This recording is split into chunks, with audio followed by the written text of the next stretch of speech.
बिस्मिल्लाहिर्रहमानिर्रहीम। अस्सलाम वालेकुम बच्चों, हमारा आज का टॉपिक है प्रिवेंशन ऑफ क्रोजन, चीजों को जंग लगने से बचाना। लास्ट क्लास में हम लोगों ने टॉपिक पढ़ा था क्रोजन यानी जंग लगना। उसमें हम लोगों ने पढ़ा था कि मेटल्स को जंग लगता है। कैसे जंग लगता है? मेटल्स जैसे लोहा वगैरह है, ये ऑक्सीजन और मॉइस्चर से रिएक्ट करते हैं और मेटल ऑक्साइड में कन्वर्ट हो जाते हैं। क्या मतलब? इनकी ऑक्सीडेशन हो जाती है। तो बेटा आज की क्लास में हम लोगों ने ये पढ़ना है कि मेटल को ऑक्सीडेशन से कैसे बचाना है, मेटल को ऑक्सीजन और मॉइस्चर से कैसे बचाना है। आपकी बुक में 4 मेथड दिए गए हैं।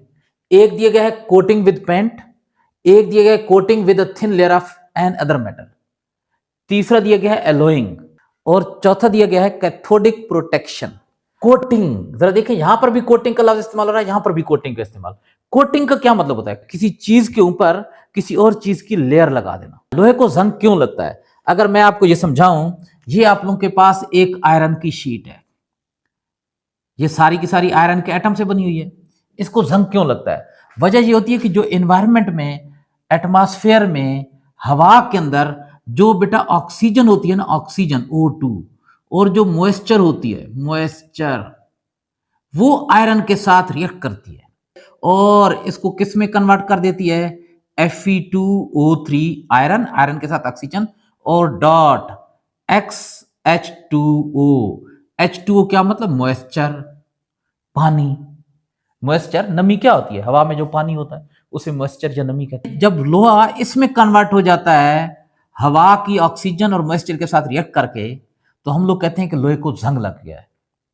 अगर हम लोग इसके ऊपर किसी ऐसी चीज की लेयर लगा दें ना, किसी ऐसी चीज की लेयर लगा दें जो हवा की ऑक्सीजन और मॉइस्चर को लोहे की सरफेस पर टच न होने दे, तो आयरन हवा की ऑक्सीजन और मॉइस्चर के साथ रिएक्ट नहीं करेगा, उसकी ऑक्सीडेशन नहीं होगी। क्या मतलब? उसको जंग नहीं लगेगा, कोरोजन नहीं होगा। तो बेटा ये लेयर किस चीज की हो सकती है? पहली जो चीज दी गई है वो दिया गया है पेंट। पेंट देखा है ना, वो ऑयल पेंट जो होता है लोहे वगैरह की चीजों के ऊपर आप लोग करते हैं। बुरश लिया और जनाब शुरू हो गए। या एक और चीज भी होती है जिसे कहते हैं एपोऑक्सी। ये एक पॉलीमर है, ये भी चीजों के ऊपर लगाया जाता है। अब अगर आयरन के ऊपर आप पेंट या एपोऑक्सी की लेयर लगा देंगे तो then these will act as barrier, ये एक रुकावट का काम करेंगे बिटवीन एनवायरमेंट, क्या मतलब? ऑक्सीजन और मॉइस्चर एंड आयरन सरफेस, और लोहे की जो सरफेस होगी उसके दरमियान। तो फिर जंग नहीं लगेगा।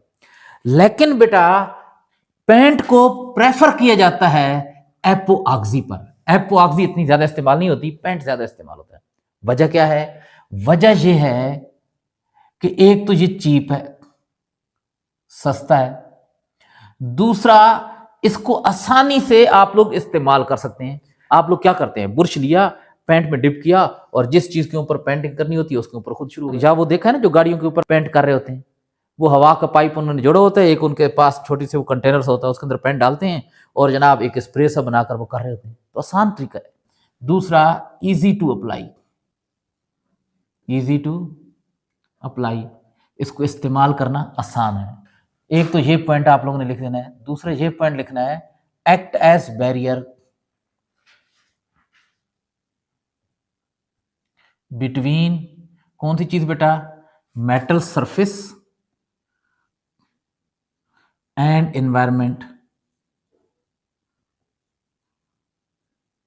मेटल सरफेस और एनवायरमेंट के दरमियान बैरियर का, रुकावट का काम कर रहा होता है। बेटा आप लोग बहुत सारी चीजों पर पेंट इस्तेमाल करते हैं। जैसे बाइक है, बाइक के ऊपर पेंट किया होता है, कार के ऊपर पेंट किया होता है, हम लोग घर का जो मेन गेट होता है उस पर पेंट कर रहे होते हैं, और भी बहुत सारी जो लोहे की चीजें होती हैं उनके ऊपर पेंट किया होता है। Many everyday objects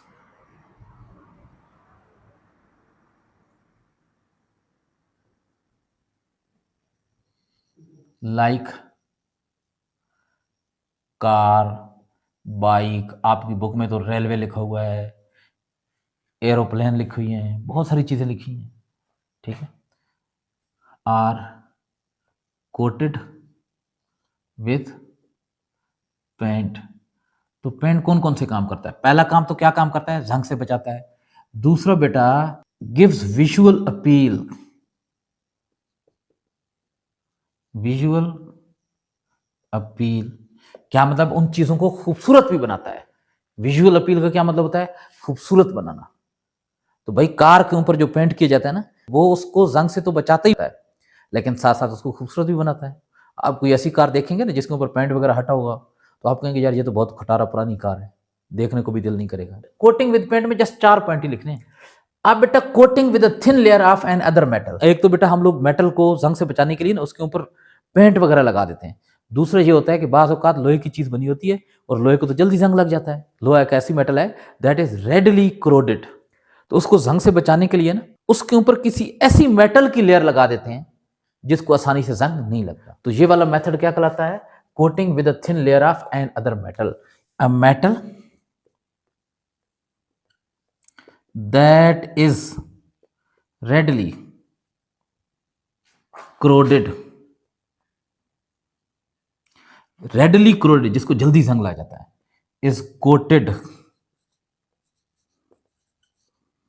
with an other metal that is resistant to corrosion,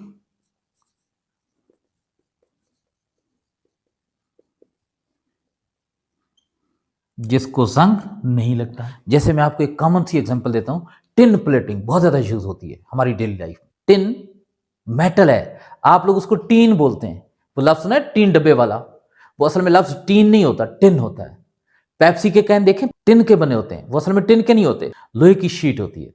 लेकिन लोहे को तो जंग लग जाता है, तो उसको जंग से बचाने के लिए शीट के अंदर और बाहर हर तरफ को टिन मेटल की लेयर लगा दी जाती है। टिन एक ऐसी मेटल है जिसको आसानी से जंग नहीं लगता। टिन की सिंबल होती है SN, टिनिंग यानी टिन प्लेटिंग भी इसे कहते हैं। दूसरा दिया गया गैल्वेनाइजिंग और तीसरा दिया गया इलेक्ट्रोप्लेटिंग। ये तीनों इसी के अंदर आते हैं, coating with a thin layer of another metal, और इस मेथड को प्लेटिंग भी कहा जाता है। बेटा टिनिंग क्या मतलब होता है, किसी भी मेटल के ऊपर टिन की लेयर लगा देना, making a coat of tin upon another metal, making a coat, coat का क्या मतलब होता है, thin layer of tin, SN tin upon another metal. जैसे फॉर एग्जाम्पल कौन सी चीज बेटा, आयरन, आयरन के ऊपर लगा देते हैं। अब ये काम कैसे करते हैं, आयरन के ऊपर टिन की लेयर कैसे लगाते हैं। बेटा टिन को ना पिघला दिया जाता है, टिन को पिघलाकर एक बड़े से कैन के अंदर रख दिया जाता है, बिल्कुल ऐसे बन जाता है जैसे पेंट बाल्टी के अंदर पड़ा होता है। उसे कहते हैं molten tin both, molten tin both. अब आयरन की जिस शीट के ऊपर टिन की कोटिंग करनी होती है उसको पहले तो क्लीन कर लिया जाता है, साफ किया जाता है, फिर उसको उस टिन बाथ के अंदर डिप कर दिया जाता है। अब मुझे बताएं डिप करने के बाद जब बाहर निकाला जाएगा तो क्या होगा। चलें, आप लोगों ने ये प्रोसेस तो नहीं देखा, लेकिन एक प्रोसेस को आप लोग इमेजिन कर सकते हैं। अगर आप लोगों के पास यहाँ पर एक बाल्टी पड़ी हुई है, एक कैन पड़ा हुआ है जिसके अंदर पेंट पड़ा हुआ है, ऑयल पेंट पड़ा हुआ है, आपके पास एक लोहे की शीट है, आप उसमें डिप करके बाहर निकाल लेते हैं, तो आप क्या ऑब्जर्व करेंगे, जैसी साफ सुथरी शीट डिप की थी वैसी ही साफ सुथरी शीट बाहर आई है ना? नहीं, ऐसा नहीं होगा। उसके हर तरफ को कौन सी चीज लग चुकी होगी, ऑयल पेंट लग चुका होगा। तो बेटा अब अगर यहां पर एक बाल्टी पड़ी हुई है, कैन पड़ा हुआ है जिसके अंदर मोल्टन टिन है, बिल्कुल पेंट की तरह, उसके अंदर अगर आप लोहे की शीट डिप करते हैं और डिप करने के बाद बाहर निकालते हैं तो क्या होगा, उसके हर तरफ को टिन लग चुकी होगी। अब बच्चों बात यह है कि अगर आप लोग किसी चीज के ऊपर पेंट करते हैं ना और उसको आप रख देते हैं तो वो बहकर एक साइड पर चला जाता है, तो किसी साइड पर पेंट ज्यादा हो जाएगा, दूसरी साइड पर कम हो जाएगा। तो टिन भी यही काम करती है, बह जाती है, एक साइड पर ज्यादा हो जाती है, दूसरी साइड पर कम हो जाती है। तो उसको स्मूथ बिल्कुल बराबर करने के लिए क्या काम किया जाता है, रूलर होते हैं, दो पाइप्स होते हैं, गर्म पाइप होते हैं मेटल, समझ लेना, ये रूलर है, ये दो इस तरीके से चल रहे होते हैं, इनके दरमियान में ना उस शीट को पास किया जाता है। जब शीट को पास करते हैं तो वो शीट प्रेस हो जाती है, तो जो एक्सेस टिन होती है ना वो ऊपर से हट जाती है, हर तरफ को बिल्कुल प्लेन। रूलर का क्या मतलब होता है, सीधा करने वाला, प्लेन करने वाला। सड़क के ऊपर रूलर नहीं चल रहे होते, वो क्या करते हैं, सड़क को बिल्कुल प्लेन कर होते हैं, सीधा कर रहे हैं। गन्ने की मशीन देखिए जिसमें गन्ना डालते हैं और वो उसको क्या कर देता है, प्रेस कर देता है। तो बिल्कुल इसी तरीके से रूलर होते हैं और उनके दरमियान हम लोग वो लोहे की शीट डाल देते हैं जिसके ऊपर टिन लगा होता है, तो उसको बिल्कुल क्या कर देता है, टिन की लेयर के ऊपर प्लेन कर देता है। Clean iron sheet, Fe iron sheet is dipped in molten, molten क्या मतलब है, पिघला हुआ, tin bath. After this it is passed through a pair of hot ruler, heart rulers. बेटा बस इतनी सी बातें आप लोगों ने लिखनी है टिन प्लेटिंग के अंदर या टिनिंग के अंदर। उसके बाद है गैल्वनाइजिंग। गैल्वनाइजिंग भी बिल्कुल टिनिंग की तरह है, लेकिन लोहे की शीट के ऊपर टिन की लेयर लगाने की बजाय जिंक मेटल है, zinc Z and zinc metal, इसकी लेयर लगा दी जाती है, तो ये भी फिर लोहे को बचाती रहती है। बेटा टिन बड़ी स्टेबल है, टिन की लेयर जब लोहे के ऊपर लग जाती है तो लोहे को बहुत अच्छे तरीके से प्रोटेक्ट करती है, उसको जंग लगने से बचाती है, और ये काफी लंबा अरसा चलती रहती है। लेकिन ये जो गैल्वेनाइजिंग है ना, जिंक है, ये जिंक बहुत जल्दी से ऑक्सीडाइज होता है, तो ये बाहर से ये खुद खत्म होता रहता है और अंदर से लोहे की शीट को ये क्या करता है, बचा कर। तो इसमें भी यही काम किया जाता है कि क्लीन आयरन शीट जो होती है ना, वो डिप की जाती है मोल्टन जिंक क्लोराइड के अंदर। जिंक क्लोराइड जिंक का साल्ट होता है, पिघला हुआ होता है, उसके अंदर आप लोगों ने क्या काम करना है, क्लीन आयरन की शीट डिप करनी है, डिप करने के बाद बाहर निकाल देनी है, फिर उसको बेटा पास करवाते हैं रूलर में से। लेकिन वो रूलर कौन सा होता है, हॉट जिंक का बना होता है। Clean iron sheet is dipped, dip की जाती है in molten zinc chloride ZnCl2 bath, zinc chloride bath में से। फिर क्या किया जाता है, after this it is passed through hot zinc roller. अब आगे है बच्चों इलेक्ट्रोप्लेटिंग। इलेक्ट्रोप्लेटिंग में क्या होता है, इलेक्ट्रिसिटी को इस्तेमाल किया जाता है किसी मेटल के ऊपर प्लेटिंग, यानी किसी एक मेटल के ऊपर दूसरी मेटल की लेयर लगाने के लिए। Electro plating method is used to make a layer one metal of one metal upon an other metal। अब बेटा आपकी बुक में इसको मजीद एक्सप्लेन नहीं किया गया है, तो हम भी नहीं करेंगे, बस इतना ही आप लोगों के लिए काफी है। Third method of prevention of corrosion is alloying. किसी मेटल को जंग से बचाना हो ना, तो उसकी एलॉइंग की जाती है, उसके एलॉय बना दिए जाते हैं। एलॉइंग एलॉय से निकला हुआ है, एलॉय। एलॉय क्या होते हैं बेटा, homogeneous mixture of two or more metals, homogeneous mixture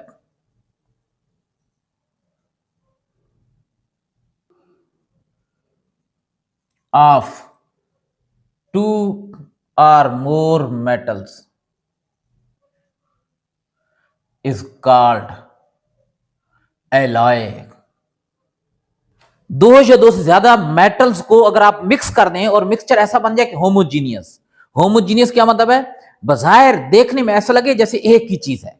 steel देखा है, स्टील, स्टील एक एलॉय है, उसमें आयरन के अंदर क्रोमियम मिक्स होती है। स्टील के अंदर क्या आयरन अलग नजर आ रहा होता है, क्रोमियम अलग नजर आ रही होती है? नहीं, ऐसा बिल्कुल नहीं होता, ऐसे लगता है जैसे एक ही चीज है।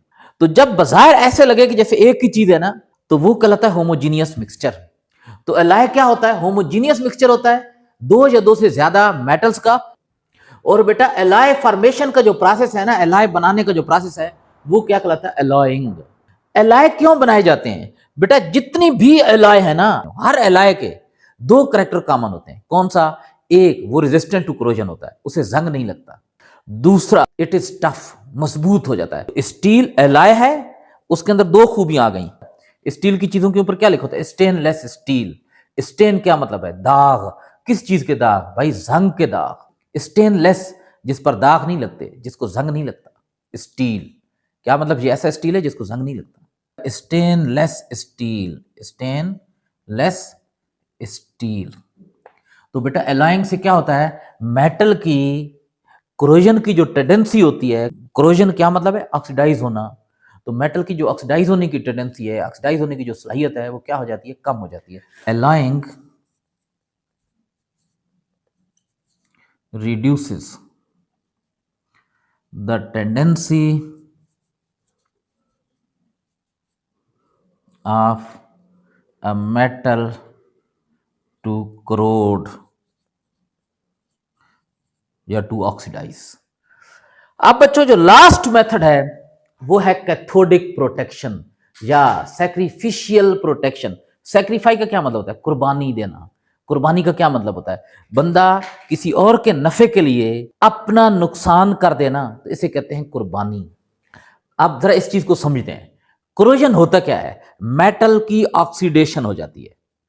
जैसे लोहे वगैरह है ना, लोहा आयरन है, अब अगर जरा देखें ये चीज आयरन की बनी हुई है, Fe है, इसकी ऑक्सीडेशन हो रही है, हवा की ऑक्सीजन इसको ऑक्सीडाइज कर रही है, इससे इलेक्ट्रॉन छीन रही है। बेटा जिस सरफेस पर ऑक्सीडेशन हो रही होती है ना, उसे कहते हैं एनोड। तो ये जो मेटल है ना, लोहा वगैरह, ये क्या बन गया है, एनोड। क्यों एनोड बना है, क्योंकि इसकी क्या होती है, ऑक्सीडेशन। अच्छा, हर मेटल की ना ऑक्सीडाइज होने की अपनी एक सलाहियत होती है, उसे कहते हैं ऑक्सीडेशन पोटेंशियल। लोहे का भी ऑक्सीडेशन पोटेंशियल है, लोहे की भी ऑक्सीडाइज होने की अपनी एक सलाहियत है। और मेटल के ऑक्सीडाइज होने को ही क्या कहते हैं बेटा, जंग लगना, कोरोजन। तो अब ये आयरन का ये पीस पड़ा हुआ है, इसकी ऑक्सीडेशन हो रही है, हवा की ऑक्सीजन इसको ऑक्सीडाइज कर रही है। लेकिन बेटा अगर मैं इसके साथ कोई ऐसी मेटल जोड़ दूं ना जिसका ऑक्सीडेशन पोटेंशियल यानी ऑक्सीडाइज होने की जो सलाहियत है वो आयरन से भी ज्यादा हो, जैसे मैग्नीशियम है या एल्यूमिनियम है। जरा देखें, अगर ये मेरे पास आयरन की शीट है, आयरन की शीट है Fe, और इसके साथ बेटा ये मैंने एल्यूमिनियम की एक शीट है, एल्यूमिनियम की शीट है, या मैग्नीशियम की शीट है, या मैग्नीशियम की, दो मेटल हैं, इसको मैंने इसके साथ कनेक्ट कर दिया। कनेक्ट करने का क्या मतलब है, चाहे मैंने इसको इसके ऊपर स्क्रू के साथ जोड़ दिया या मैंने एक कॉपर की वायर के साथ, तांबे की तार के साथ जोड़ दिया। अब जरा देखें, इसका ऑक्सीडेशन पोटेंशियल यानी इसकी ऑक्सीडाइज होने की टेंडेंसी ज्यादा है, तो इसे कहते हैं मोर एक्टिव मेटल। मोर एक्टिव मेटल, मोर एक्टिव का मतलब ये होता है कि जो ज्यादा रिएक्टिव होती है, लेकिन यहां पर एक्टिव का मतलब यह है कि जो ज्यादा आसानी से क्या हो सकती है, ऑक्सीडाइज हो सकती है। और ये आयरन क्या कहलाएगा बेटा, अब लेस एक्टिव मेटल बन जाएगा इसके मुकाबले में, लेस एक्टिव मेटल। अब बेटा आयरन ऑक्सीडाइज नहीं होगा, अब कौन सी चीज ऑक्सीडाइज होगी, एल्यूमिनियम या मैग्नीशियम ऑक्सीडाइज हो जाएगी। तो ये ऑक्सीडाइज हो रहा है, तो इससे हम लोग अब क्या कहेंगे, ये एनोड बन गया और ये क्या बन गया है, कैथोड। जो ऑक्सीडाइज नहीं हो रहा वो कैथोड, और जो ऑक्सीडाइज हो रहा है वो क्या बन गया है, एनोड। तो अब बच्चों आयरन ऑक्सीडाइज नहीं होगा। आप जरा देखें, आयरन को बचा रही है कौन सी चीज, ये ज्यादा एक्टिव मेटल, खुद ऑक्सीडाइज हो रही है, अपना नुकसान कर रही है, इसको जंग लग रहा है, लेकिन ये बचा रही है इसको। इस वजह से इसे क्या कहते हैं, कैथोडिक प्रोटेक्शन।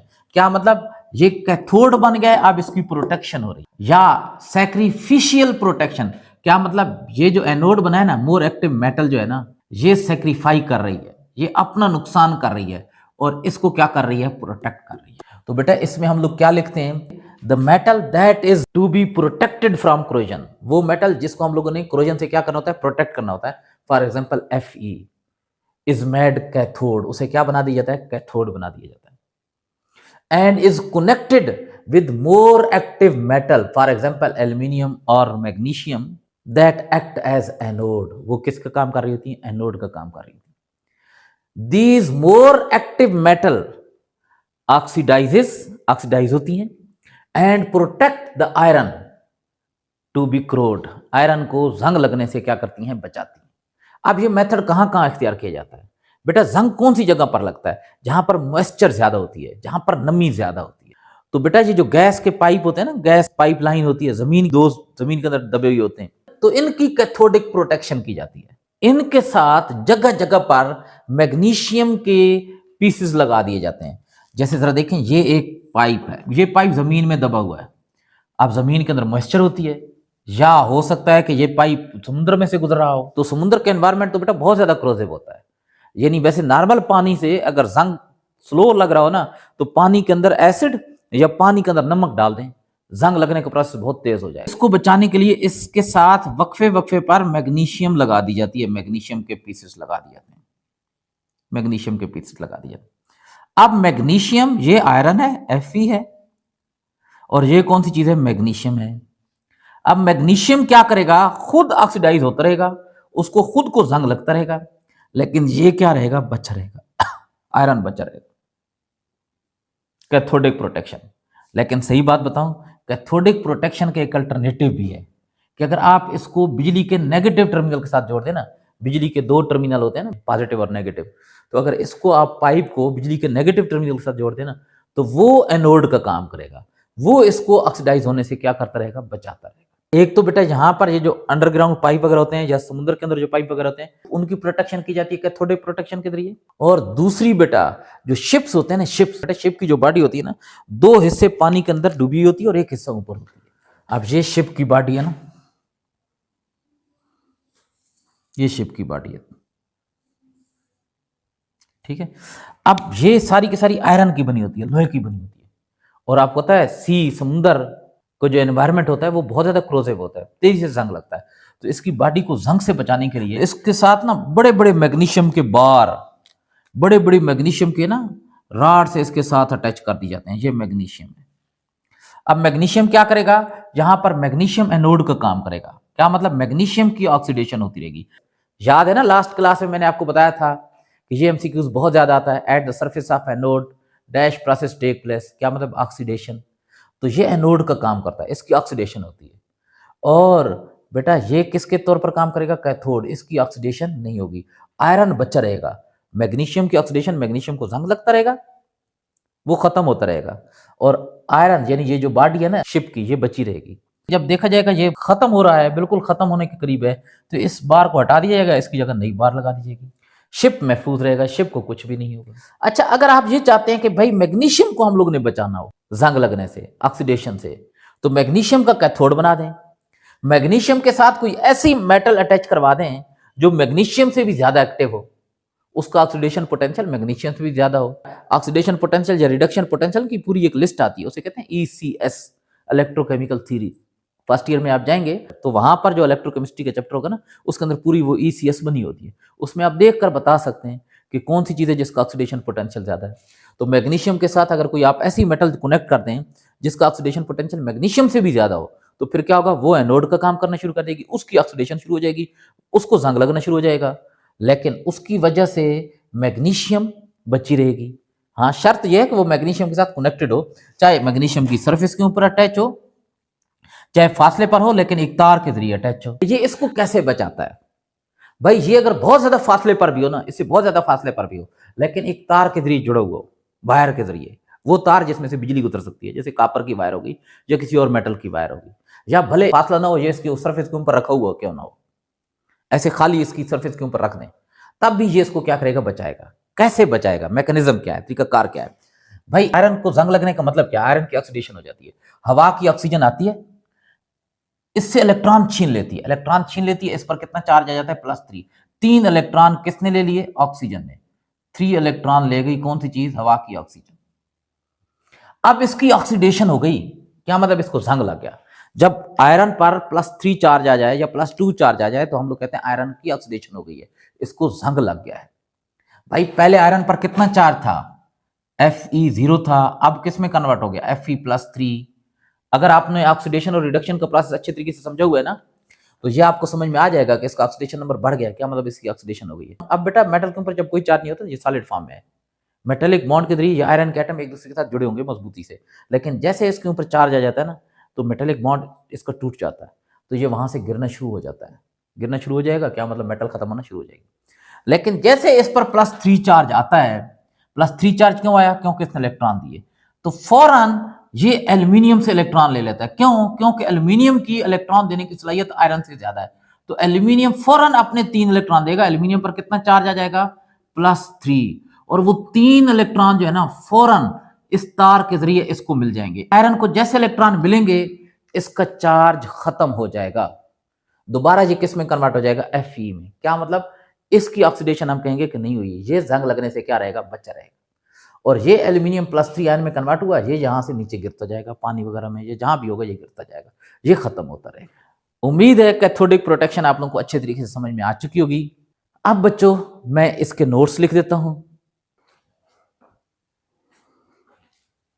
ये रहे बेटा आज के टॉपिक के नोट्स। अब मैं इन्हें एक्सप्लेन नहीं करूंगा क्योंकि ये मैं पहले एक्सप्लेन कर चुका हूं। बेटा मेरी आप लोगों से रिक्वेस्ट है कि आप इन नोट्स को एज इट इज याद न किया करें। यार याद करना बहुत मुश्किल काम है, बहुत मुश्किल काम है। और जो चीज हम लोग याद करते हैं ना 10 दिनों के बाद भूल भी जाती है। पढ़ने का सबसे बेहतरीन तरीका यह होता है कि आप टॉपिक को बहुत अच्छे तरीके से समझें। समझने में अगर थोड़ा सा टाइम ज्यादा लग जाए ना तो वो ज्यादा बेहतर है।